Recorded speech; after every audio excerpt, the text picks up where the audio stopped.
E aí, pessoal, tudo bom? Bom dia, boa tarde ou boa noite, dependendo da hora que escutem.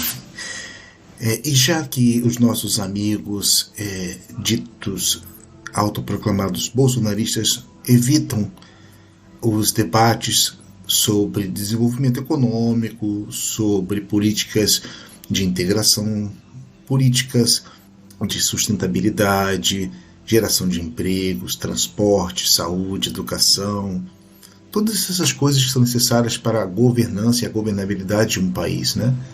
Como nossos amigos estão realmente presos a uma pauta ideológica, moralista e até mesmo religiosa, né?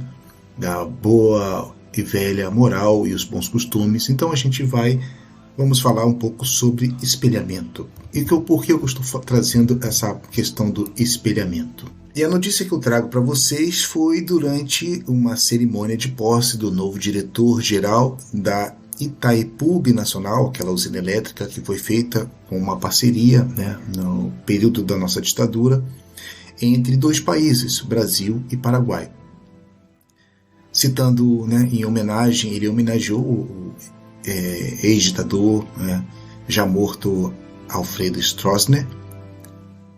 Bolsonaro disse: um homem de visão e estadista, que sabia perfeitamente que o seu país, Paraguai, só poderia conseguir progredir se tivesse energia. Então aqui a minha homenagem ao general Alfredo Stroessner. É difícil a gente fazer um contexto geopolítico ou historiográfico se as pessoas não entendem minimamente, né, os nossos vizinhos ou então os países que fazem parte, que orbitam no que chamamos de América Latina. Alfredo Stroessner foi um ditador que comandou o Paraguai entre os anos de 1954 até 1989.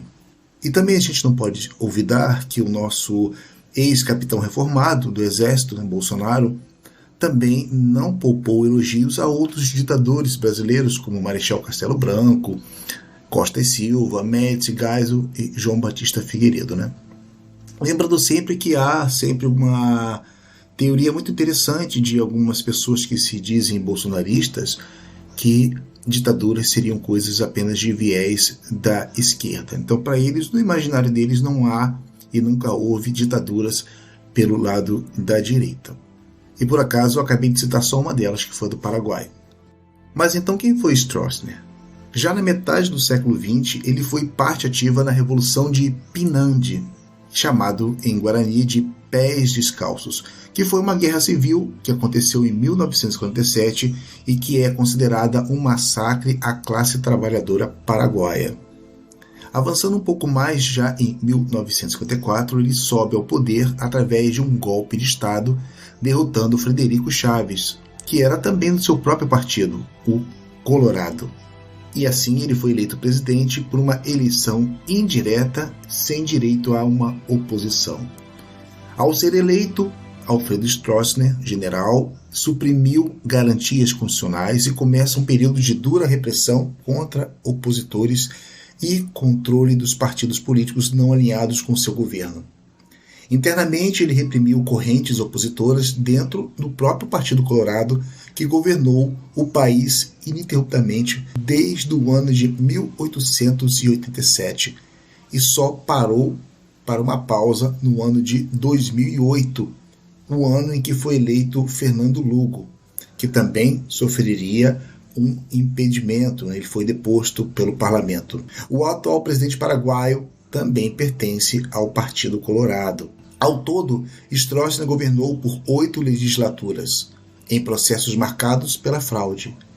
Já em 1967, Stroessner fez uma constituição que permitia apenas uma reeleição para presidente, que foi modificada depois, em 1977, para permitir a sua reeleição indefinidamente. O regime de Stroessner foi marcadamente anticomunista e pró-Estados Unidos, e fez com que o Paraguai se tornasse um terreno fértil para a corrupção e a repartição de favores. Stroessner também é considerado o grande responsável por transformar o Paraguai em um país marcado pelo contrabando, Durante o seu regime, as forças armadas paraguaias eram incentivadas a participar do contrabando dos mais variados produtos, assim também como o tráfico internacional de cocaína. E ele ainda dizia que era este o preço pela paz, para justificar o envolvimento das suas tropas com o crime. Portanto, havia altos lucros mantidos pelos militares, que poderiam ser, por coincidência, também chamados de milicianos. Stroessner manteve um campo de concentração perto da capital Assunção e protegeu criminosos de guerra. Stroessner era filho de um imigrante alemão. Também foi conivente com refugiados nazistas, como foi o caso de Eduardo Rochmann, conhecido como o açougueiro de Riga, responsável pela morte de 30 mil judeus na Letônia. Assim como o nazista Josef Mengele, médico nazista que recebeu acolhida e cidadania do general. Em 1992 foram descobertos os arquivos do terror, uma série de documentos e memorandos internos que mostram como Stroessner colaborou com as ditaduras do continente e participou da famosa Operação Condor, um acordo militar articulado pelos Estados Unidos e levado adiante por Brasil, Chile, Equador, Bolívia e Uruguai, que visava perseguir opositores às ditaduras. Os métodos de tortura do regime de Alfredo Stroessner poderiam ser até inclusive por cortar as pessoas por serra elétrica, queimar as pessoas lentamente com maçarico. Isso faz lembrar um comentário textual que o Bolsonaro fez de ser favorável à tortura. A gente lembra também que o Paraguai rivaliza com o Brasil, o país com mais alta desigualdade de distribuição de terra. Ao todo, estima-se que entre 3 e 4 mil pessoas tenham sido assassinadas no seu governo, por conta da perseguição política, marcada pelo emprego da tortura, sequestro e assassinatos políticos. O número de presos por motivos de perseguição política passa de 150 mil. De acordo com o relatório de 2008 da Comissão da Verdade e Justiça Paraguaia, foram 18.772 torturados e 3.470 exilados. Foi durante o seu regime no qual 236 crianças e adolescentes foram presas, sendo que 17 nasceram na prisão e houve pelo menos 459 desaparecidos. Stroessner e parte da cúpula do regime cometeram uma série de estupros de menores, especialmente de meninas virgens.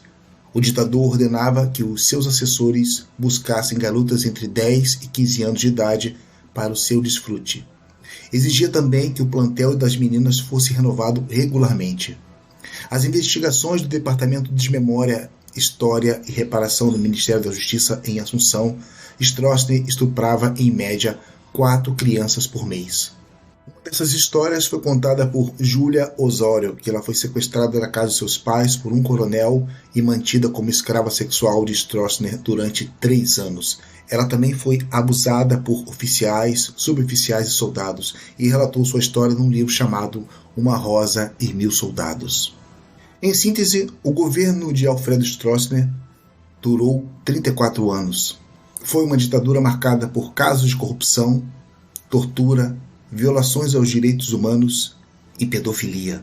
Stroessner foi exilado no Brasil e morreu tranquilamente no ano de 2006 e está enterrado no cemitério Campo da Esperança, na capital do Brasil, Brasília. O bolsonarismo e os nossos amigos bolsonaristas que veem pedófilos até embaixo da cama deveriam explicar a exaltação que o seu grande líder, Bolsonaro, fez de um abusador de menores em série, dos mais cruéis que a humanidade já conheceu. Para terminar essas considerações, eu quero dizer que o partido atual do Bolsonaro, o PL, acabou de barrar um pedido de urgência para um projeto que torna a pedofilia crime hediondo. Pintou um clima. Um abraço, pessoal.